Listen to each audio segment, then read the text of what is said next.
Hello everyone! Welcome back ulit dito sa ating YouTube channel.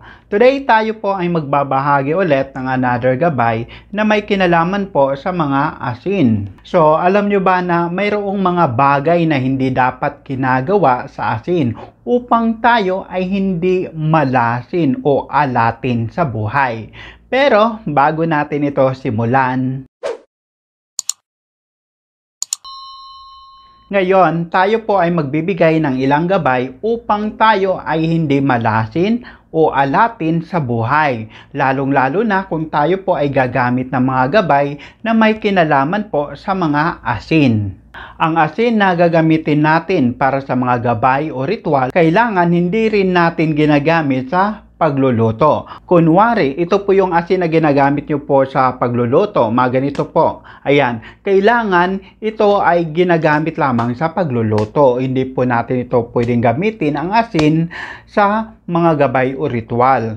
Kailangan bumili tayo ng sarili nating asin na intended for sa mga gabay lamang, sapagkat ang mga asin na gagamitin natin for gabay lamang ay makakatulong sa atin upang mayroon itong tinatawag na positive energy. Kapag ang asin na ginagamit natin sa pagluluto ay ginagamit din natin sa ritual, ito ay hindi masyado o gaanong epektibo, sapagkat ito ay naghahalo ng mga iba't ibang enerhiya. So mas mainam gamitin lamang ang asin sa ritual na tulad po nito. Kailangan mayroon kayong inilalaan na asin para dito.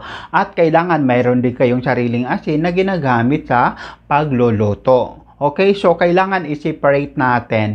And then, kailangan din yung asin natin na kung sakali gagamit tayo ng mga gabay o ritual ay kailangan sariling bili. Kasi kapag ang asin ay hiningi o nanghiram tayo sa ating mga kapitbahay, yan po ay may kaakibat na kakaibang enerhiya. Dahil hindi po natin alam kung anong merong ang asin doon sa mga kapitbahay natin. Hindi natin alam, maaaring nakapag-absorb na ito ng mga iba't ibang enerhiya. Baka mamaya ay kung sakaling gagamitin nyo na ito, mahaluan o mahawa kayo ng mga kakaibang enerhiya. Di mas tuluyan pa kayong aalatin ngayon. So mas mainam talaga na bumili tayo ng sariling asin. At kung sakali tayo po ay magdidispose ng mga asin sa ginawa nating mga gabay, kailangan itatapon natin ang mga asin sa mga running water tulad po ng mga ilog, dagat,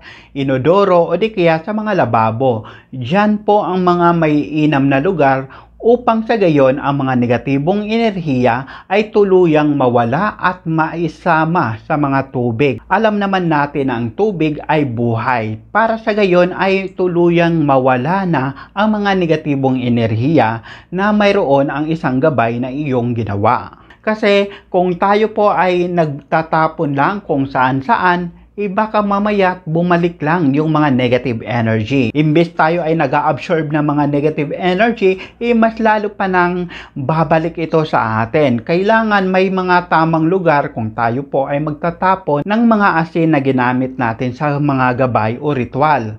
Kapag mayroon kayong asin sa inyong mga altar na tulad po nito, kailangan hindi natin ito gagamitin o i-recycle ulit. Kunwari gagamitin nyo ito sa pagluluto, nako, wag nyo po itong gagamitin. O di kaya kung kayo po ay gagawa ng mga ritual, nako po, wag nyo po itong gagalawin. Hayaan lamang po ito. Dahil ang mga gabay na tulad po nito na inilagay natin sa mga altar, na ginagawa natin, kunwari tayo ay naglipat na ng bahay, o di kaya sa pagsapit ng bagong taon o pagpapalit ng bagong taon, mga ganyan po, di ba kadalasan gumagawa tayo ng mga ganitong ritual, kailangan hindi po natin ito gagalawin. Hayaan lamang po ito. At kung sakali ito po ay papalitan, gaya ng sinabi natin, itapon lamang ito sa mga tamang lugar o mga running water. Tulad ng mga inodoro, lababo, ilog o dagat. Siyempre, ang panghuli na gabay na napakamalas din na hindi dapat ginagawa sa asin